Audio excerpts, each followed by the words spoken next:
సత్యనారాయణ స్వామి వ్రతం అయిపోయిన తర్వాత అందరం ఒత్తులు వెలిగించుకోవటానికి ఈ ప్రదేశానికి వచ్చామండి.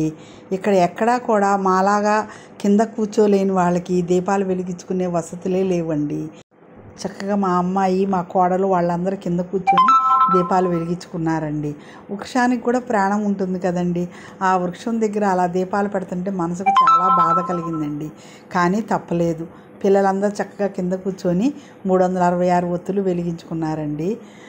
మాకు ఇక్కడ విజయవాడలో ప్రతి చిన్న దేవాలయంలో కూడా కింద కూర్చోలేని వాళ్ళ కోసం టేబుల్స్ వేసి అరేంజ్ చేశారండి. అలాంటి ఏర్పాటు అన్నవరంలో కూడా చేస్తే బాగుండు అనిపించిందండి. నా ఈ కోరిక సబబేనంటారా? కామెంట్స్లో చెప్పండి ఫ్రెండ్స్. ఒంగొని ఒత్తులు వెలిగించుకోవడం కొంచెం కష్టమే అయిందండి.